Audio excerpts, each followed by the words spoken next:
En chef de la Cour supérieure en 1973, le juge Jules Deschênes a rendu jugement dans des causes d'une brûlante actualité.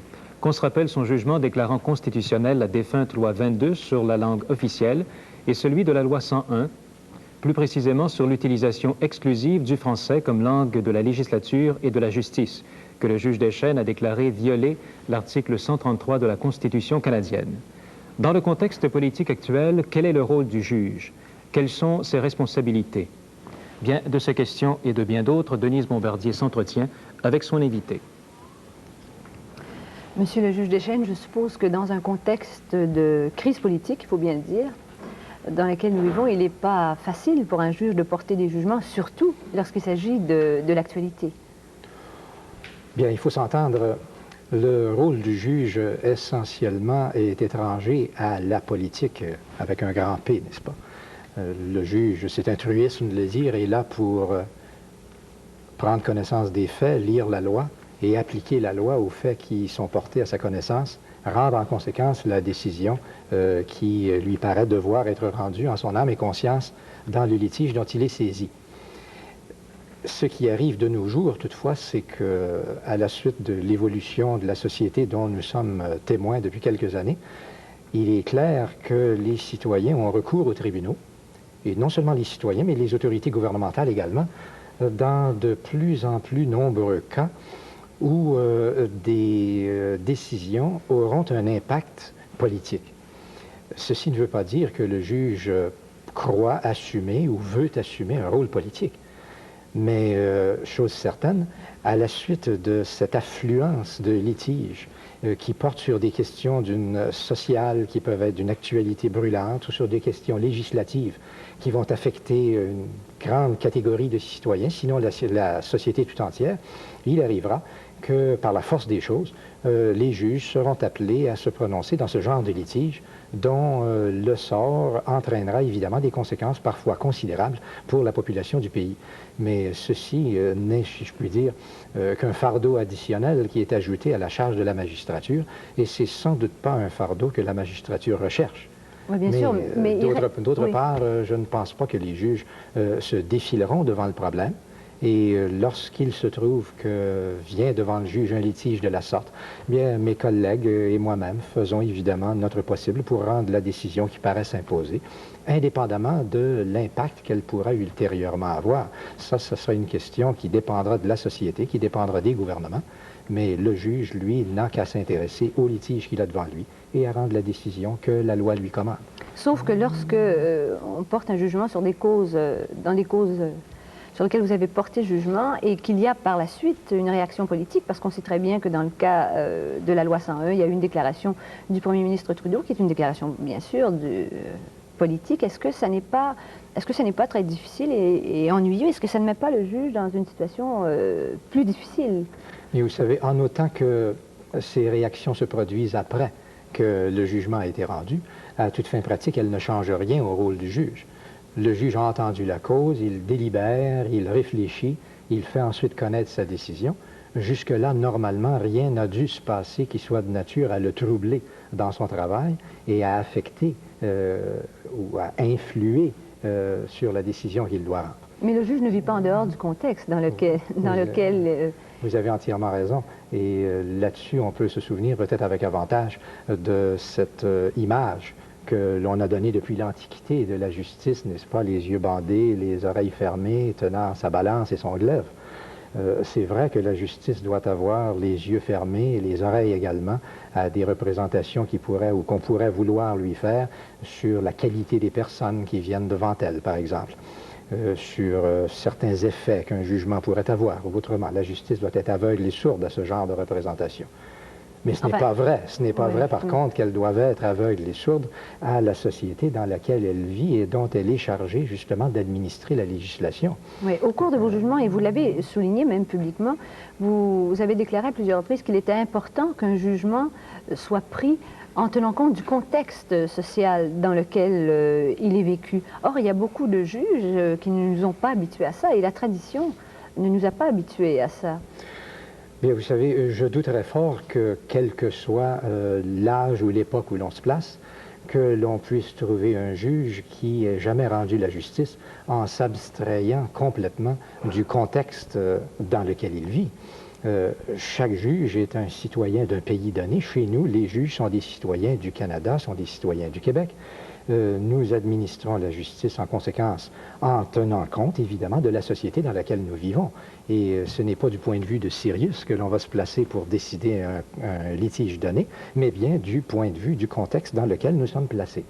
Oui, mais il est rare qu'un juge nous habitue à des décisions comme celles, ou en tout cas à des déclarations comme celles que vous avez faites quand vous avez déclaré au sujet des injonctions que le pouvoir politique n'avait pas à remettre au juge des choix qu'il devait faire lui-même. D'ailleurs, il y a même certains de vos collègues qui vous ont critiqué là-dessus. Ça, ce sont des choses qui ont été dites ou écrites suivant que les jugements étaient rendus oralement et par écrit. Ces jugements-là parlent par eux-mêmes. Je ne pense pas qu'il m'appartienne aujourd'hui de venir les défendre ou d'en faire l'apologie non plus. Mais est-ce qu'il n'y a pas eu une tendance Est-ce qu'il n'y a pas d'ailleurs une tendance des gouvernements dans la société dans laquelle on vit à gouverner par injonction? À un moment donné, on a eu l'impression que c'était ça. Oh, là-dessus, il faut bien s'entendre. Le gouvernement par injonction, je douterais fort que l'on ait eu des exemples de la chose. Seulement, la procédure par injonction, encore là, est une procédure qui existe dans nos lois, qui existe depuis toujours de mémoire d'homme dans le système de loi qui nous régit. Alors, c'est une procédure qui est ouverte à tous les citoyens, qui est évidemment aussi ouverte aux groupements, qui est ouverte également aux autorités gouvernementales. Mais quand elle est trop fréquente, est-ce qu'elle ne veut pas dire qu'il y a quelque chose dans la loi qui ne correspond plus à la réalité sociale? Le cas le plus fréquent auquel sans doute vous pensez, c'est le cas de l'usage du recours à la procédure d'injonction en matière de relations de travail. Dans le cas de grève, oui, bien sûr. Dans les cas de relations de travail. C'est un domaine dans lequel il est clair que le recours à l'injonction est devenu beaucoup plus considérable au cours d'une période d'années relativement récente, si je puis dire. Encore là, vous savez, on assiste à un phénomène qui n'est pas strictement réservé au domaine des relations de travail, mais qui est ouvert beaucoup plus largement. Et c'est le phénomène de la prise de conscience par les citoyens de leurs droits en vertu des lois qui nous régissent. Je pense que les esprits sont de plus en plus ouverts, sont de mieux en mieux informés grâce en bonne partie aux médias d'information et en partie de nos jours grâce à la télévision. Les esprits sont de mieux en mieux informés des droits que chaque citoyen possède. Nous avons également des systèmes comme par exemple l'aide juridique qui sont venus fournir à la population des instruments, des auxiliaires qu'il y a 10 ans même, elle ne possédait pas. Alors en vertu de cette dissémination de l'information, de la meilleure connaissance que les citoyens possèdent de leurs droits et des remèdes que la loi met à leur disposition, des meilleurs instruments et des plus grands nombres d'auxiliaires qu'ils possèdent, bien, il est loin d'être étonnant qu'il y ait maintenant une effloraison de recours à ces remèdes devant les tribunaux. Et je ne pense pas qu'il faille s'en scandaliser. Maintenant, qu'on ait recours aux remèdes, oui. Reste ensuite que les tribunaux doivent les administrer, et ils doivent administrer évidemment la loi telle qu'elle existe. Alors, lorsque des demandes sont formulées, on parle en particulier du domaine des relations de travail, quand des demandes viennent devant les tribunaux dans ce domaine-là, chacun des juges qui en est saisi accorde ou refuse le recours qui lui est demandé en fonction de la démonstration des faits qui lui est apporté. Et alors, je pense qu'on aurait mauvaise grâce, par exemple, à reprocher aux tribunaux d'avoir accordé un certain nombre d'ordonnances d'injonction temporaire, parce que c'est toujours des cas d'injonction temporaire, lorsqu'on ne prend pas garde tout d'abord d'examiner les faits qui sont apportés devant le tribunal et sur la base desquels le tribunal se base. Et d'autre part, vous savez, dans ce domaine-là, on est un peu comme dans le domaine de la négociation des conventions collectives et le domaine de la grève. On sait très bien que dès qu'une négociation achoppe et qu'on se retrouve en présence d'un cas de conflit et de grève, tout de suite, les journaux nous l'apprennent, les bulletins d'information nous mettent au courant, c'est de l'actualité. Par contre, quand la négociation collective aboutit à la rédaction et à la signature d'une convention, c'est très rare que la chose fera la manchette. Les couples heureux ne font pas la manchette, évidemment. Ça. Et les bonnes nouvelles ne font pas l'actualité non plus. Alors, il y en a un peu de même dans le domaine des recours à l'injonction, par exemple. On entend parler des requêtes en injonction qui sont accueillies, Mais vous entendrez bien rarement parler des jugements qui refusent le recours à l'injonction, et pourtant, il en est en bonne quantité. Alors, je pense qu'il faut faire la part des choses dans tout ce domaine-là. Mais il y a une autre difficulté pour le juge, c'est ce contexte social, pas seulement le contexte des relations de travail. Et dans un de vos jugements, vous avez dit qu'il était difficile pour un juge d'avoir à prendre des décisions dans une société comme la nôtre, où il y avait un rejet des autorités, de toutes les autorités religieuses, judiciaires et même politiques, qu'il y avait de l'amoralisme et également la politisation des masses. Vous avez touché vraiment les... Je comprends. Certains vous diront la maladie infantile des sociétés. Oui, mais de là que la chose soit difficile ne veut pas dire qu'il y ait une démission de la magistrature vis-à-vis de ses devoirs. Cela implique simplement que le juge doit tenir compte de cette situation et peut-être amener justement à étudier plus d'éléments ou plus de facteurs qu'il ne l'était il y a un demi-siècle pour régler les problèmes plus nombreux qui se présentent devant le tribunal. Mais que la tâche soit rendue plus difficile ne veut pas dire que les tribunaux ne veuillent pas l'accomplir ou ne puissent pas l'accomplir. Et je pense que la démonstration est faite de nos jours que nos juges, chez nous, ont été à la hauteur et sont à la hauteur de la situation, sont capables de faire face à ces problèmes-là et de les régler au fur et à mesure qu'ils se présentent. D'ailleurs, les tribunaux sont munis, comme le barreau aussi, qui est le premier auxiliaire des tribunaux, d'instruments de travail certainement plus raffinés que ceux qu'ils avaient à leur disposition il y a peut-être 50, 75 ou 100 ans. On sait que dans le domaine de la famille, par exemple, nous bénéficions maintenant de l'aide de professionnels des sciences humaines qui viennent jeter un nouvel éclairage sur les litiges devant le tribunal. Et c'est un heureux mariage que celui des sciences juridiques et des sciences humaines auxquelles nous assistons depuis 3 ans devant les tribunaux. Il en est de même dans d'autres domaines également. Mais dans ce contexte de politisation des masses, est-ce que l'image du juge n'est pas davantage négative? Je ne veux pas évidemment tomber dans un raisonnement simpliste qui dirait que les juges sont les représentants de la classe dominante. Enfin, on n'en est pas là, mais quand même, les juges appartiennent à une catégorie sociale de gens et sont identifiés par un très grand nombre de gens de la société, sont identifiés comme étrangers à leurs préoccupations et à leur réalité aussi. Vous savez, ça c'est peut-être l'un des fardeaux de la magistrature. L'un de mes collègues disait, je crois que c'est l'ancien juge en chef du Québec, l'honorable Lucien Tremblay, disait que la magistrature n'est pas un concours de popularité. Et il avait raison. Et le juge sait d'avance, quand il accède à la magistrature, que par définition, au cours de l'exécution de ses fonctions, il devra nécessairement déplaire à un grand nombre de citoyens. Si l'on emploie la loi de la moyenne, probablement 1 sur 2. Parce qu'à peu près dans tout litige, il y a quelqu'un qui vraisemblablement en sort un peu mécontent pour ne pas avoir vu son point de vue triompher. Alors, le juge ne pouvant pas espérer devenir populaire, et d'ailleurs n'étant pas nommé pour devenir populaire, et n'ayant pas cet espoir, il serait d'ailleurs fort injustifié de l'avoir, le juge est là simplement pour remplir sa fonction au meilleur de sa connaissance, et c'est ce que font les tribunaux. Comment sont-ils perçus? Évidemment, ils peuvent être perçus de différentes façons, suivant, vous me pardonnerez peut-être de vous le dire, un peu la façon dont les médias d'information peuvent les présenter à l'occasion. Ou la façon dont les juges se présentent eux-mêmes. Oui, sauf qu'ils n'ont guère de façon de se présenter que par les décisions qu'ils rendent, n'est-ce pas? Ou alors quand ils viennent à la télévision. Je vous en prie.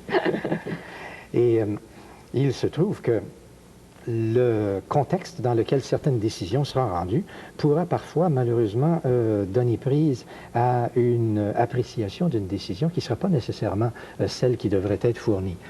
Si vous me permettez une réflexion très d'actualité, je viens justement de lire, comme sans doute beaucoup de gens en fin de semaine, un reportage dans un grand quotidien de Montréal sur les disparités dans les pensions alimentaires. Bien. Et on donne 2 chiffres, d'un côté 25 $, de l'autre côté 3 000 $. Évidemment, c'est frappant. C'est clair. Par mois, là. Et alors, à première vue, si l'on s'arrête à la chose, tout de suite, on doit conclure qu'il y a quelque chose qui cloche dans le fonctionnement de la justice et chez les juges. Et pourtant, lorsque, et remarquez bien que je rends ici justice au reporter en question, quand on va plus loin que le titre et qu'on lit le texte, et quand on sait comment les choses fonctionnent, bien, on se rend très bien compte que cette disparité s'explique par les faits extrêmement différents dont le même juge devra tenir compte dans des causes différentes pour arriver à des conclusions différentes. Comment ce juge-là est-il perçu, lui, par le public? il pourra être perçu comme étant un juge capitaliste ou comme un juge populiste, suivant qu'il sera jugé à son tour par l'une ou l'autre des parties au litige ou par une partie qui aura une cause ressemblant un peu à l'un ou l'autre des aspects de ces litiges-là. Alors c'est très subjectif le jugement que la population peut porter sur les juges, mais chose certaine, les juges, dans l'exécution de leurs fonctions, ne cherchent pas à influencer le jugement que l'on porte sur eux. Les juges remplissent leurs fonctions, rendent leurs décisions, et que le ciel tombe, comme a déjà dit un fameux juge anglais ensuite. Vous parlez de l'importance des médias. Est-ce que c'est pour ça que la rumeur publique fait de vous le prochain directeur du journal Le Devoir? Ça, c'est une question qui m'amuse beaucoup réellement parce que j'ai eu l'occasion, comme j'imagine le public, de lire des reportages. Mais vous avez été approché, non? De lire des reportages qui mentionnaient la chose. Alors, il n'y a, que je sache, rien de fondé dans cette question. Je suis en fonction comme juge en chef de la Cour supérieure du Québec. Si Dieu me prête vie, si les circonstances le permettent, j'imagine que cette situation-là devrait durer. Au moment où je vous parle, il n'y a rien qui soit de nature à laisser croire ou à permettre à qui que ce soit de croire qu'il y aura un changement dans cette position que j'occupe actuellement. Sauf que vous accordez quand même de l'importance aux médias et c'est pour ça qu'on vous retrouve avec nous à la télévision. Il y a beaucoup de juges qui se refusent à apparaître en public ou à faire des déclarations publiques. Bien, là-dessus, il faut peut-être faire une distinction à l'intérieur des tribunaux, évidemment, entre les fonctions que les uns et les autres peuvent exercer. Et dans le poste que j'occupe, il y a une partie que j'appellerais relation publique, si vous voulez, qui a son importance et qui, je crois, ne doit pas être diminuée. Et par ailleurs, j'ai un peu l'habitude de dire, en blaguant, mais il y a un fond de vérité là-dessus, qu'il ne faut pas manquer l'occasion de distribuer la bonne parole et que lorsque une occasion comme celle-ci se présente, peut-être de rectifier certains concepts qui pourraient être mal appréciés ou de faire comprendre un peu mieux la fonction judiciaire, je crois que l'occasion doit être acceptée et que c'est une bonne façon de peut-être mieux faire comprendre au public comment fonctionnent les tribunaux et quelle est l'optique dans laquelle ces personnes, comme vous mentionniez tout à l'heure, entre guillemets, inaccessibles, et qui sont pourtant des êtres humains en chair et en os, voient leur travail et essaient de l'accomplir au meilleur de leur connaissance. Est-ce que c'est pas paradoxal lorsque l'on regarde les statistiques, les études qui sont faites là-dessus, et quand on sait que lorsque l'on envoie quelqu'un en prison, ses chances de réhabilitation sont minimes, et quand on l'envoie en prison pour une seconde fois, alors ses chances sont encore plus minimes. Est-ce qu'il n'y a pas là une terrible responsabilité de la part d'un juge? Sans aucun doute. Et je ne connais pas un seul magistrat qui, de gaieté de cœur, prononce une sentence d'emprisonnement contre un individu. Chacun sait évidemment que la privation de la liberté est peut-être la punition la plus sévère que l'on puisse infliger à quelque individu que ce soit. Et de même que la privation de la liberté dans le domaine politique est le plus grand mal qui puisse arriver à un peuple, et Dieu sait qu'il y en a beaucoup trop de nos jours qui en souffrent, il suffit de sortir un peu de chez nous et d'aller voyager à l'étranger pour s'en rendre compte. De même pour l'individu, la plus grande punition est probablement la privation de la liberté. Mais certains il reste cependant que jusqu'à ce qu'on ait inventé de meilleures solutions à certains problèmes individuels qui se présentent dans la conduite de certains citoyens qui se font fort, malheureusement, de violer les lois qui régissent la société comme si l'on vivait dans la jungle, il reste que, comme je vous le disais, tant qu'on n'aura pas trouvé un meilleur moyen, à l'occasion, il arrive qu'il n'y a pas d'autre solution que de soustraire un individu à la société pour le placer au rencard et voir à ce que, pendant une certaine période de temps, il ne continue pas la façon dont il avait décidé d'agir et de braver les lois du pays, au mépris, malheureusement, de vos droits, des miens et de ceux de l'immense majorité des citoyens. Mais je suppose qu'à certains moments, le juge, qui est aussi une personne, qui est aussi un individu, doit considérer certaines lois, comme tout le monde peut le considérer, que certaines lois sont dépassées, mais que, évidemment, par rapport à la réalité sociale, mais que c'est la loi. C'est ce qui se passe. Vous venez de mettre justement, c'est pas tellement une question que j'entends qu'un commentaire de votre part est presque la réponse que je devrais vous donner. Mais comment fait-on à ce moment-là pour porter jugement quand même? On ne doit pas être très à l'aise. Peut-être, mais le juge, d'autre part, a comme fonction première, je dirais même comme fonction essentielle, d'appliquer la loi. Elle est là pour être appliquée lorsqu'elle est mise en cause devant lui et qu'elle est plaidée devant lui. Il n'a pas d'autre solution que de l'appliquer aux faits donnés. En autant que la question de sentence ou de pénalité est concernée, le juge doit l'appliquer évidemment à l'intérieur des limites de la discrétion que la législation peut lui laisser et qu'elle lui laisse fort fréquemment en prévoyant, comme vous le savez, soit un maximum, soit un minimum dans les sentences qui doivent être imposées. Mais Alex, si je vais à l'extrême, si un juge trouve que, dans son opinion, une loi est totalement dépassée et est inapplicable, et cependant qu'il est saisi d'un litige qui implique l'application de cette loi-là, le juge, à ce moment-là, doit ou se dessaisir ou démissionner. Mais il n'a pas le droit de prétendre rendre justice et en même temps ne pas appliquer la loi qui est la loi du pays. Si la loi du pays actuellement, c'est la loi votée par le Parlement, si le Parlement ou la législature de Québec, l'Assemblée nationale, n'ont pas jugé opportun de modifier la loi, c'est que la volonté populaire, par ses représentants, a décidé que telle et telle est mesure qui devait nous régir dans la société que nous vivons. Et il n'appartient guère au juge de se substituer à l'autorité parlementaire et de dire que lui, dans son propre jugement, estime que c'est une autre loi qui devrait nous régir. Et dans cette fonction-là, on peut dire que donc le juge n'est pas un homme de progrès. Ça, c'est... Mon Dieu, je pourrais disserter longtemps là-dessus, mais... Il nous reste 5 minutes à peu près. Je ne dirais pas que je vous en veux de me poser la question de cette façon-là, parce que vous êtes trop aimable pour mériter un commentaire comme celui-là, mais vous faites écho, sans doute, à des réflexions qui sont faites dans le public, où l'on dit justement à l'occasion que la magistrature est un corps extrêmement conservateur, n'est pas un corps duquel on puisse espérer un progrès quelconque. Bien. Je pense que là encore, on apprécie et on comprend fort mal le rôle de la magistrature. Le juge n'est pas là, évidemment, pour faire la loi, ça c'est une vérité de la palisse. Il est là pour appliquer les lois qui ont été votées. Mais il reste que dans le cadre de son évaluation, de son interprétation de la législation, il a une grande liberté d'action. Et il est fort possible pour un juge de faire progresser la situation législative du pays par son interprétation que j'appellerais progressiste d'une législation donnée. Et les exemples sont fort nombreux. Les exemples sont très nombreux de cas où ce sont les tribunaux qui ont fait avancer la législation ou l'état législatif du pays par l'interprétation progressiste qu'ils ont donnée à une législation que l'on trouverait peut-être un peu statique. Vous parlez de l'importance de l'interprétation. Alors, quelle interprétation faut-il donner à cette déclaration que vous avez faite le 16 novembre 1976 devant des jeunes avocats qui est assermenté? Et vous avez déclaré « Vous garderez de cette journée un double souvenir, puisque le soleil s'est levé ce matin non seulement pour vous accueillir à l'orée de votre vie professionnelle, mais en même temps pour inonder de sa lumière la nouvelle voie que notre peuple a choisi d'emprunter hier soir. » Je pense que nous sommes passablement loin, là, de l'interprétation judiciaire. Mais c'était parole de juge, quand même. Vous avez raison. Elles ont été prononcées dans le cadre, comme vous le savez, de la cérémonie annuelle d'assermentation des nouveaux avocats, des nouveaux membres du barreau.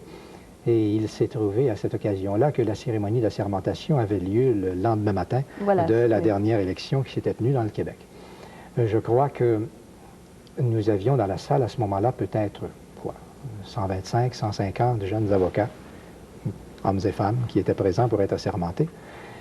Je crois qu'il aurait été hautement irréaliste de faire abstraction de ce qui s'était passé la veille, alors qu'il y avait eu une élection dont tout le monde connaît les résultats au Québec et dans laquelle, soit dit en passant, les juges n'avaient pas le droit de vote. Alors, voici que cette cérémonie arrive le lendemain. Je pense, et je pense encore au moment où je vous parle, que chacun se serait fort étonné que, justement, la magistrature soit tellement abstraite de la société dans laquelle nous vivons qu'il n'y ait pas même la moindre allusion au fait qui s'était passé la veille. C'est l'interprétation qui a lieu de donner au passage que vous venez de me citer et qui n'était pas plus offensif que cela. Ouais, je ne veux pas faire de relation directe, mais vous avez aussi, à Toronto, dans une conférence, dénoncé le séparatisme juridique de vos collègues canadiens. Vous avez dit, vous ne vous intéressez jamais à ce que font les avocats et les juges québécois. La jurisprudence québécoise ne vous intéresse pas. Vous n'en tenez jamais compte quand nous faisons des choses intéressantes. C'est exact. Ça, c'est une conférence ça peut aussi ça peut être aussi sujet à interprétation dans un contexte politique. Peut-être, mais en fait, ceci est un contexte que j'appellerais plutôt le contexte socio-juridique dans lequel nous vivons. Et il y a là un problème linguistique à la base.